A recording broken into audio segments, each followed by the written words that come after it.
ആരോഗ്യ മേഖലയിൽ ഉണ്ടാകുന്ന തുടർച്ചയായി ഉണ്ടാകുന്ന ചികിത്സാ വീഴ്ചകൾ അത് ഉയർന്നു വരുന്ന ഒരു സമയമായിരുന്നു. അതോടൊപ്പമാണ് ഡാറ്റ ചോർച്ച.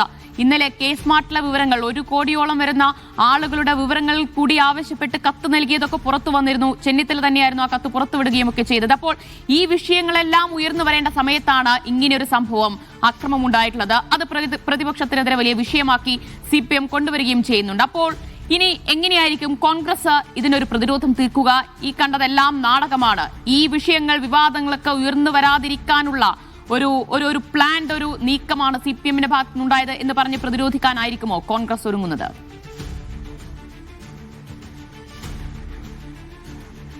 CPM എന്തായാലും വീണ് കിട്ടിയ ആയുധമാണ്. കാരണം പലതരത്തിലുള്ള പ്രതിഷേധങ്ങൾ, കരിങ്കൊടി പ്രതിഷേധങ്ങളൊക്കെ ഉണ്ടാകാറുണ്ട്. അത് ഒരു പ്രതീകാത്മക സമരമാണ്. മന്ത്രിയുടെ വീട്ടിലേക്ക് റീത്ത് വെക്കാനെത്തുന്നു. സ്വാഭാവികമായും മന്ത്രിയുടെ വീട്ടിന് പുറത്ത് ഗേറ്റിനടുത്തൊക്കെ റീത്ത് വെച്ച് മടങ്ങാം. അതൊരു പ്രതീകാത്മക സമരം എന്നുള്ള നിലയിലാണ് കാണേണ്ടത്.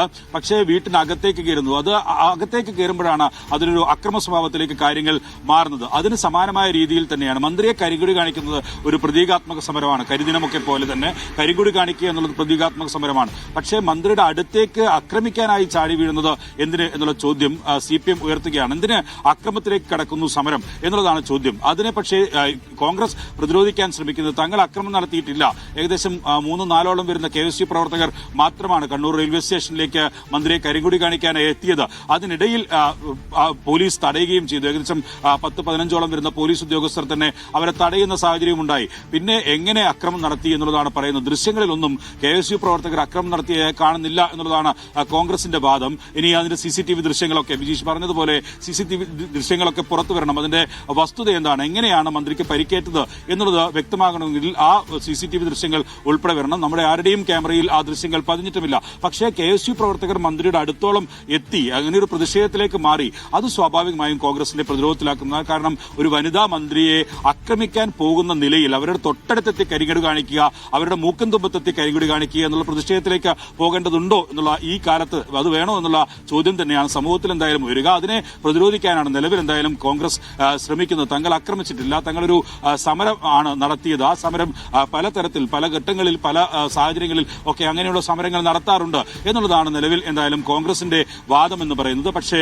CPM ഇക്കാര്യത്തിൽ അതൊരു വലിയ പ്രചാരണ വിഷയമാക്കി മാറ്റുന്നു. പക്ഷേ അതൊരു അക്രമത്തിലേക്കും മന്ത്രിക്ക് പരിക്കേൽക്കുന്ന തരത്തിലേക്കൊക്കെ പോകാൻ പാടില്ല എന്ന നിലയ്ക്കാണ് CPM വലിയ പ്രതിഷേധങ്ങളിലേക്ക് കടക്കുന്നത്. ബിജീഷിലേക്ക് ഒരിക്കൽ കൂടി. ബിജീഷ്, നോക്കൂ, ഇന്നലെ 5 KSU പ്രവർത്തകരെ, ജില്ലാ അധ്യക്ഷൻ ഉൾപ്പെടെയുള്ളവരെയാണ് കസ്റ്റഡിയിൽ എത്തിയിട്ടുള്ളത്. അവരെ റിമാൻഡ് ചെയ്യുകയും ചെയ്തിട്ടുണ്ട്. അതിന് പുറമെയാണല്ലോ 10 യൂത്ത് ലീഗ് പ്രവർത്തകർക്കെതിരെ കൂടി പോലീസ് കേസെടുത്തിട്ടുള്ളത്. അത് മന്ത്രിക്കെതിരായ പ്രതിഷേധവുമായി ബന്ധപ്പെട്ടാണോ അങ്ങനെയൊരു നടപടി ഉണ്ടായത്?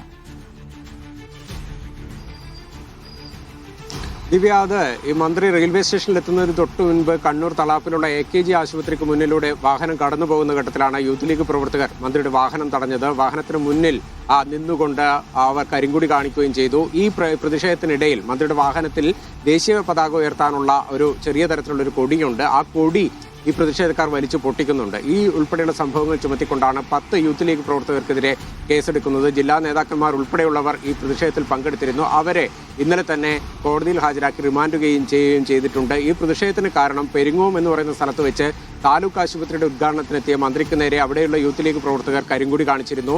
ഇതിനകത്ത് ജില്ലാ ജനറൽ സെക്രട്ടറി ആയിട്ടുള്ള ഷജീർ ഇക്ബാൽ എന്ന് പറയുന്ന നേതാവിനെ അവിടെയുള്ള CPM പ്രവർത്തകർ മർദ്ദിക്കുകയും ചെയ്തിരുന്നു. ഇതിന്റെ ഒരു ഭാഗം കൂടിയായിട്ടാണ് കണ്ണൂരിലെത്തിയ മന്ത്രിക്ക് നേരെ യൂത്ത് ലീഗിന്റെ കണ്ണൂരിലുള്ള നേതാക്കന്മാർ ചേർന്നുകൊണ്ടുള്ള ഒരു കരിങ്കൊടി പ്രതിഷേധമുണ്ടായത്. ഈ പ്രതിഷേധത്തിനിടെ മന്ത്രിയുടെ വാഹനത്തിലെ ദേശീയ പതാകയുടെ സ്റ്റാൻഡ് പൊട്ടിച്ചു എന്നുള്ളത് ഉൾപ്പെടെയുള്ള വകുപ്പുകൾ ചേർത്തുകൊണ്ടാണ് അവർക്കെതിരെ ഈ 10 യൂത്ത് ലീഗ് പ്രവർത്തകർക്കെതിരെ കേസെടുക്കുകയും അപ്പോൾ തന്നെ അവരെ ഇന്നലെ രാത്രി തന്നെ റിമാൻഡ് ചെയ്യുകയും ചെയ്തിരിക്കുന്നത്. ദിവ്യ, ശരി, എന്തായാലും വധശ്രമം ഉൾപ്പെടെയുള്ള വകുപ്പുകൾ ചുമത്തി റെയിൽവേ പോലീസും കേസെടുത്തിട്ടുണ്ട്. അതിലും തുടർ നടപടി ഉണ്ടാകും. എന്തായാലും കസ്റ്റഡിയിലെടുത്തിട്ടുള്ള 5 പ്രവർത്തകർ, KSU പ്രവർത്തകർ റിമാൻഡ് ചെയ്തിരിക്കുകയാണ്. ആരോഗ്യമന്ത്രി വീണ ജോർജ് ഉള്ളത് പരിയാരം മെഡിക്കൽ കോളേജിലാണ്.